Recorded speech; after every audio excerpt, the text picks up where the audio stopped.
제가 청소년 사역을 한 지 벌써 이제 6년째가 됩니다. 그 중에서 특별히 제일 기억에 남는 친구가 있습니다. 제가 처음에 사역했던 교회에 있었던 친구인데요. 이 친구는 모태신앙의 그 가정에서 있었던 아이였습니다. 그런데 이제 흔히 말해서 이 아이가 삐딱선을 탄 것이죠. 탈선을 하기 시작했고 질 나쁜 친구들과 어울려 다니기 시작했습니다. 정말 제가 옆에서 보는데 마음이 아팠습니다. 정말 마음대로 되지 않더라고요. 저도 이 아이를 권면을 하고 또 말씀으로 가르치고 또 이 아이를 위해서 기도도 많이 했는데 이 아이가 쉽게 바뀌지 않았습니다. 이 아이의 어머니 마음은 또 어떻게 했습니까? 매일마다 새벽마다 나와서 눈물로써 기도하는 것을 볼 수가 있었습니다. 그렇게 1년이 지나고 2년이 지나고 또 3년이 되었을 때에 이 아이는 그래도 바뀌지 않았습니다. 그런데 그러던 어느 날 이 아이가 갑자기 말씀을 듣고 반응하는 것이 아니겠습니까? 그리고 이 아이가 갑자기 그 말씀을 듣고 회개하기 시작했고 회심했고 또 이전에 그 모든 그 삶을 다 정리하고 온전히 이제 하나님만을 위해서 살기로 결정했습니다. 저는 이 경험으로 놀라운 사실을 알게 되었습니다. 그것은 바로 우리가 볼 때, 우리의 눈으로 볼 때는 아무리 바뀌지 않을 것 같더라도 하나님이 역사하시니까 그 아이가 바뀌더라는 것이죠. 오늘 본문 역시도 전혀 소망 없는, 바뀌지 않을 것 같은 이 마른 뼈가 하나님의 군대로 살아나는 것을 우리가 말씀을 통해 볼 수가 있습니다. 오늘 본문은 하나님께서 에스겔을 그 골짜기로 데려가는 것으로부터 본문은 시작됩니다. 그런데 그 골짜기에 어떤 광경이 나타납니까? 골짜기 가득히 누워있는 마른 뼈들이 수북히 쌓여져 있습니다. 곳곳에 흩어져 있는 그 광경을 하나님께서 에스겔에게 지금 보여주고 계십니다. 그렇다면 하나님께서 보여주고 계시는 이 마른 뼈의 의미는 무엇입니까? 11절에 보면 하나님께서 그 마른 뼈가 무엇을 의미하는지 설명해 주십니다. 11절 말씀 같이 읽도록 하겠습니다. 시작. 또 내게 이르시되 인자야 이 뼈들은 이스라엘 온 족속이라. 그들이 이르기를 우리의 뼈들이 말랐고 우리의 소망이 없어졌으니 우리는 다 멸절되었다 하는지라. 지금 이스라엘 백성의 상황은 어떠합니까? 암담함의 그 자체입니다. 지금 절망에 빠져 있는 그 이스라엘의 백성들의 현실에 대해서 하나님께서는 그 마른 뼈들을 보여주시며 너희들이 이와 같은 상태다라고 말씀하고 계신 것입니다. 이 환상을 보고 있는 이스라엘 백성들의 상황은 지금 바벨론으로부터 침략을 당했습니다. 예루살렘 성전은 피폐해졌습니다. 그리고 이스라엘 백성들은 바벨론의 포로로 잡혀갔습니다. 절망의 시대, 소망이라고는 찾아볼 수 없는 그런 시대가 바로 오늘 에스겔이 살고 있는 이 시대입니다. 그 중에서 이스라엘 백성들이 당하고 있는 가장 큰 절망과 가장 큰 어려움이 무엇이겠습니까? 그것은 이스라엘의 모든 젊은이들, 이스라엘의 모든 다음 세대들이 포로로 잡혀갔다라는 것입니다. 10대, 20대의 젊은 세대를 모조리 빼앗겼다는 것이 왜 그렇게 이스라엘에게 크나큰 아픔일까요? 그것은 이스라엘의 미래를 빼앗겼다는 말과 동일하기 때문입니다. 지금 이스라엘은 바벨론에 의해서 미래를 약탈당한 상태입니다. 지금 우리 한국 사회에서 가장 큰 문제가 무엇입니까? 열의 아홉은 출산율 문제라고 대답을 하실 것입니다. 출산율 문제가 왜 그렇게 심각한 문제입니까? 지금 당장 아이를 낳지 않으면 지금 우리가 살아가는 데 있어서 사실상 별로 지장이 없습니다. 별로 큰 영향이 없습니다. 하지만 10년, 20년, 30년이 지나면 어떻게 됩니까? 우리나라의 근간이 흔들릴 수 있을 정도로 이 문제는 심각한 문제입니다. 이스라엘 역시도 지금 바벨론에 의해서 미래를 빼앗겼습니다. 이 미래만 보장된다면, 그들에게 소망만 있다면은 지금은 어떻게 해서든지 어떻게든지 참고 버티면서 그렇게 견뎌보겠는데, 어떻게든 살아보겠는데, 그런데 그 미래마저, 그 소망마저 이스라엘은 지금 빼앗겨 버린 것입니다. 그 절망만 가득한 시대, 소망이라고는 눈 씻고 찾아볼 수 없는 그 시대에서 하나님은 에스겔을 한 골짜기로 부르시고 거기서 마른 뼈의 환상을 보여주고 계신 것입니다. 하나님은 지금 너희 이스라엘은 도저히 살아날 수 없는 이 마른 뼈와 같다라고 말씀하시는데, 그렇다면 정말 하나님이 원하시는, 하나님께서 정말로 꿈꾸시던 그 이스라엘의 모습은 어떤 모습이겠습니까? 그 모습은 예레미야 31장 12절 말씀에 잘 나타납니다. 우리 12절 말씀, 예레미야 31장 12절 말씀 같이 읽겠습니다. 시작. 그들이 와서 시온의 높은 곳에서 찬송하며 여호와의 은사 곧 곡식과 새 포도주와 기름과 어린 양의 떼와 소의 떼와 모일 것이라.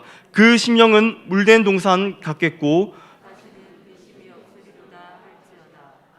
하나님이 꿈꾸시던 이스라엘 모습을 한마디로 요약하면 그것이 무엇입니까? 여호와의 물된 동산이라는 것입니다.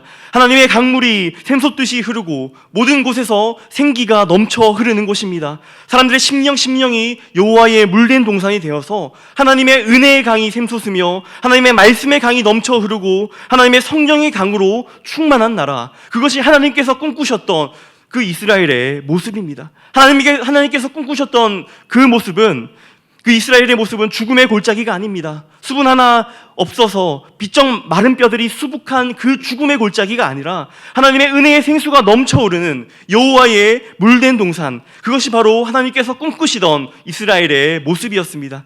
사랑하는 성도 여러분, 지금 우리가 살고 있는 이 시대, 우리 교회, 우리 한국교회의 모습은 어떻습니까? 우리 한국교회까지 갈 것 없이 지금 우리 교회의 모습은, 나의 심령의 모습은 지금 어떠한지 돌아봐야 합니다. 우리 심령은 여호와의 물된 동산입니까? 아니면 마른 뼈가 여기저기 버려져 있는 죽음의 골짜기입니까? 또 우리가 지금 하나님을 예배하고 있는 이 장소는 어떻습니까? 어쩌면 여호와의 물된 동산과는 거리가 멀고 마른 뼈가 수북히 쌓여져 있는 그 죽음의 골짜기가 아닌지 두렵고 떨리는 마음으로 우리는 매주 우리를 점검해봐야 합니다. 예배 중에서 여러분들은 하나님의 그 영광을 본 적이 있으십니까? 여러분들이 드리는 예배 가운데서 살아계셔서 뚜렷하게 임재하고 계시는 그 하나님의 임재의 역사를 매주의 예배마다 경험하고 계십니까?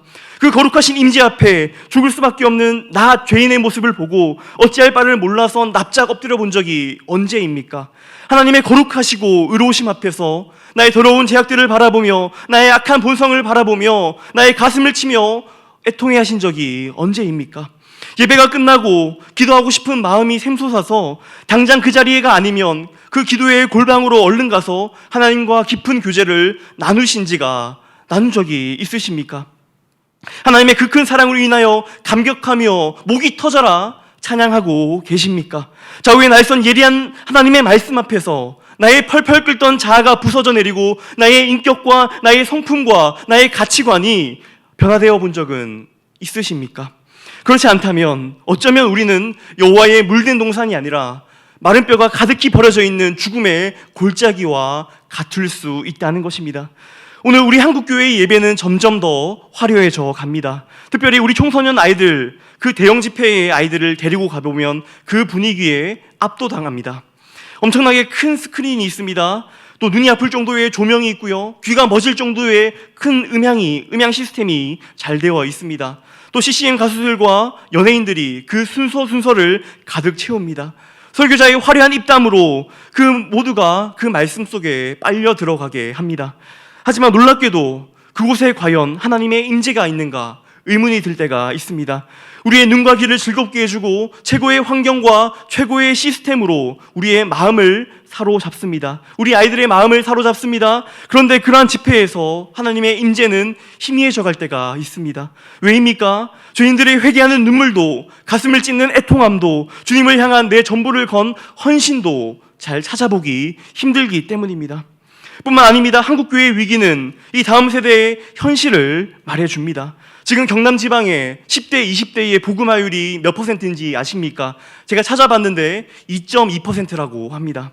사실 2.2%라는 것은 선교지 중에서도 미전도 종족에서나 볼 수 있는 그런 수치입니다. 우리는 이제 10대, 20대 우리 다음 세대들에게 전도가 아니라 선교를 해야 하는 그런 시대가 온 것입니다. 정말 암담하지 않습니까? 정말 절망적이지 않습니까? 이스라엘 백성들이 오늘 본문 말씀에처럼 그 처한 현실처럼 미래가 보이지 않습니다. 소망이 보이지 않습니다. 또한 우리 가정은 어떻습니까? 우리 가정 역시도 마른 뼈가 가득한 죽음의 골짜기와 같지 않습니까? 그 누구에도 말 못하는 그런 아픔이 우리 가정들에게 다 있지 않습니까? 예, 이처럼 우리가 살아가는 이 시대가 안락한 시대가 절대로 아니라는 것을 여러분들도 저도 잘 알고 있습니다. 그 이유가 세상이 악해서가 아닙니다. 동성애가 판을 치고 있어서가 아닙니다. 사랑이 식어가기 때문이 아닙니다. 우리가 사는 시대는 원래 악했습니다. 우리가 사는 이 시대는 아담이 죄를 범한 이후부터 계속해서 쭉 악한 상태였습니다. 한 번도 선했던 적이 없습니다. 언제나 악을 행하였고요, 하나님을 없다라고 하나님을 부인했습니다. 그러나 하나님이 세상을 악하다고 말씀하실 때, 또 그들을 심판하실 때가 언제입니까? 하나님의 백성들이 타락했을 때입니다. 이스라엘 백성들이나 아니면 하나님의 그 교회가 제 역할을 하지 못했을 때입니다. 지금 우리 한국교회의 모습들을 볼 때, 우리 다음 세대들의 이 처참한 현실을 바라볼 때 누구의 책임입니까? 예, 그것은 바로 우리들의 책임이 아니겠습니까? 그렇다면 이 어두운 죽음의 골짜기에 과연 소망이 있습니까? 우리가 이 가운데서 절대 절망을 말하면서 온 세상이 교회를 향하여 손가락질하고 교회의 교인들조차, 기독교인들조차도 이 땅에, 이 교회 안에, 이 기독교 안에 소망이 없다고 말하는 그때에 우리는 도대체 무엇을 해야 되겠습니까? 오늘 이 말씀을 드리는 이유는 바로 우리가 이러한 절망의 시대에 살고 있기 때문에, 마른 뼈와 같이 생기 하나 없는 그런 죽음의 골짜기에서 살고 있기 때문에 정말 소망 없다, 이제 희망 없다, 우리 이제 포기하자라고 말씀드리는 것이 아닙니다. 오늘 성경 본문과 같이 하나님이 말씀하여 주시면, 하나님이 생기를 불어넣어 주시면 다시금 하나님의 거룩한 군대로 일어설 수 있다라는 그 사실을 말씀드리고 싶기 때문입니다. 마른 뼈에 살이 돋아나고 근육이 생겨나며 피가 흘러 그 누구보다 생명력이 넘치는 교회로 다시 일어설 수 있다라는 사실입니다. 현실적으로 도저히 회복될 것 같지 않은 우리 가정이 다시금 생명으로 돋아날 수 있다라는 것입니다. 이것이 무엇입니까? 예, 이것을 다른 말로 하면, 이 말로 하면 부흥이라고 합니다. 부흥이라는 말은 소생케하다, 다시 살아난다라는 뜻을 가지고 있습니다. 교회에서 잘못된 부흥이라는 용어를 참 많이 사용하죠. 교회의 양적인 성장만을 부흥이라고 합니다. 교회의 규모적인 성장만을 부흥이라고 말합니다. 하지만 진짜 부흥은요, 진짜 부흥은 마른 뼈가 하나님의 군대가 되듯이 죽었던 것이 소생되어지는 것을 부흥이라고 이야기합니다. 여기까지만 들으면 목사님 참 좋습니다. 예, 부흥이라는 거 정말 좋습니다. 그렇다면 우리가 어떻게 해야 되겠습니까? 어떻게 우리가 부흥을 만들 수 있겠습니까? 이렇게 물어보실 수 있습니다. 여러분, 인간의 안목으로 봤을 때 이 마른 뼈들이 살아날 수 있겠습니까? 여러분, 마른 뼈를 한번 본 적이 있습니까? 저는 사람의 뼈 말고 동물의 큰 뼈를 본 적이 있습니다. 특별히 기억에 남는 것이 박물관에 가보니까 아파트 4층, 5층의 높이에 그 대왕고래가 뼈로 전시되어 있었습니다. 그 뼈는 무슨 약품 처리를 해놨는지 광택과 윤기가 반지르르하게 난 상태였습니다. 여러분, 뼈에서 윤기가 나고 광택이 나면은 생명력이 있어 보입니까? 그 뼈가 살아날 가능성이 있습니까? 아닙니다. 아무리 뼈에다가 광택을 칠하고 윤기를 내도, 어떤 약품 처리를 해도 그 뼈는 살아나는 것이, 생명력이 있는 것이 사실상 불가능합니다. 도저히 할 수 없는 일입니다. 그런데 에스겔에게 오늘 하나님께서 물어보십니다. 이 마른 뼈가 살아나겠느냐? 하나님께서 이런 질문을 하니까 에스겔은 뭐라고 지금 대답하고 있습니까? 에스겔의 대답은 아니오가 아니었습니다. 자기의 생각으로, 자기의 판단으로 하나님께 답변하지 않았습니다. 자기의 안목으로 판단하지 않았습니다. 이게 바로 믿음을 가진 사람들의 특징입니다. 이 대한민국이 살아날 수 있겠습니까? 이 한국교회가 살아날 수 있겠습니까? 우리 가정이 살아날 수 있겠습니까? 우리 안목으로 봤을 때는 불가능한 것처럼 보일 수 있습니다. 어떻게 이게 가능하겠습니까? 라고 보일 수 있습니다. 하지만 믿음의 눈을 가지고 있는 사람들은 불가능하다라고 이야기하지 않습니다. 에스겔이 하나님께 이렇게 대답합니다. 주 여호와여, 주께서 아시나이다. 그 어떤 마른 뼈들이라도, 아니 돌들이라도 하나님께서 생기를 넣어주시면 그 뼈들이, 그 돌들이 살아날 줄 믿습니다. 그렇게 고백하는 것입니다. 우리가 살아가면서 이렇게 생각할 때가 참 많이 있죠. 우리 가정은 안 돼, 저 사람은 안 돼, 이 사회는 안 돼, 이 교회는 안 돼, 생각하는 마음이 여러분들에게 조금이나마 있지 않습니까? 도무지 바뀔 것 같지 않아 좌절하고 또 낙심하고 있지는 않습니까? 그런데 우리는 이러한 것부터 회개해야 합니다. 하나님의 사역, 하나님의 역사를 우리가 제한해서는 안 됩니다. 주 여호와께서 아시나이다. 주께서 원하시면 내 가정을 다시 회복시킬 수 있습니다. 주께서 원하시면 내 자녀들, 내 주변의 이웃들 주께서 바꾸실 줄 믿습니다. 우리는 거기서 부흥이 시작한다라는 것을 깨달아야 합니다.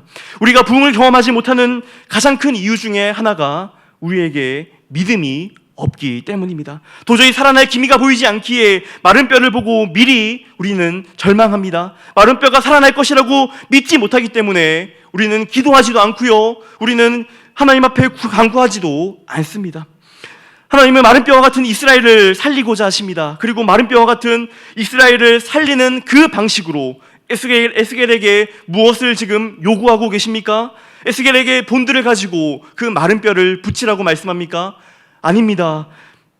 하나님께서 요구한 방법은 인간적인 방법이 아닙니다. 하나님께서 에스겔에게 요구한 것이 무엇입니까? 오늘 본문 4절입니다. 4절 말씀 같이 읽겠습니다. 시작. 또 내게 이르시되 너는 이 모든 뼈에게 대언하여 이르기를 너희 마른 뼈들아 여호와의 말씀을 들을지어다.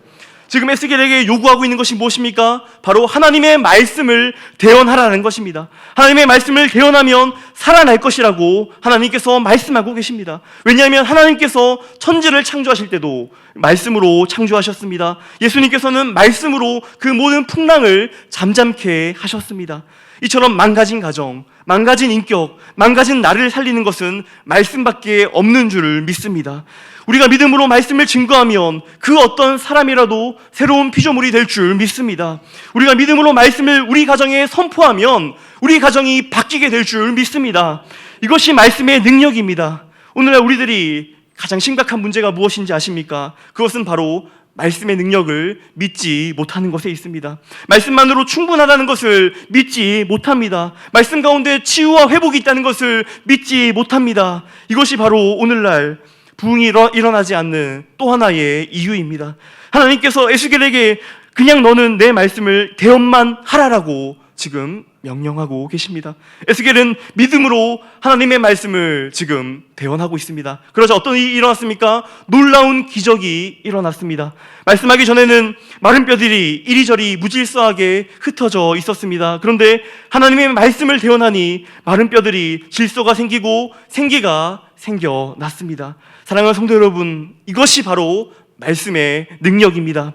하나님의 말씀이 선포될 때에 사람들의 심령 가운데 뜨거운 것을 경험합니다. 하나님의 말씀이 선포될 때에 그 마음 가운데 어두웠던 그 모든 것들이 물러가는 것을 경험하게 됩니다. 하나님의 말씀이 선포될 때에 죽은 것 같은 죽었던 내 심령이 생수가 터져 나오는 것을 경험하게 됩니다.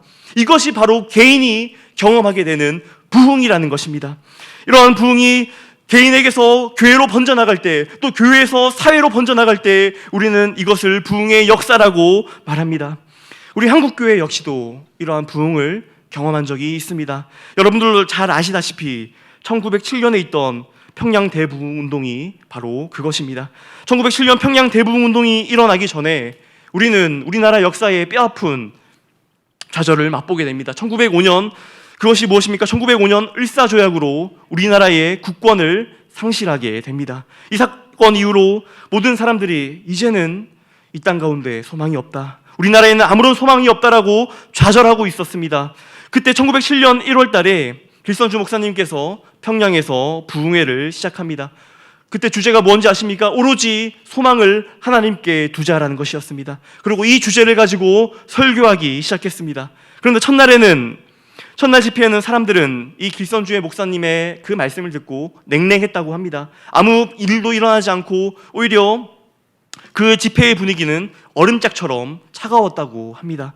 그래서 이 분위기를 좀 바꾸고자 길선주 목사님을 비롯한 많은 선교사님들이 같이 합심하여 기도하기 시작했다고 합니다. 하나님께서 이 집회에 성령을 부어주시기를 간절히 기도했습니다. 그리고 그 다음날 설교를 하는데요, 그때부터 어마어마한 역사가 일어나기 시작합니다. 수많은 사람들이 회개하고 자신의 죄악됨을 토로하기 시작합니다. 수많은 사람들이 회심하며 회개하는 역사가 일어납니다.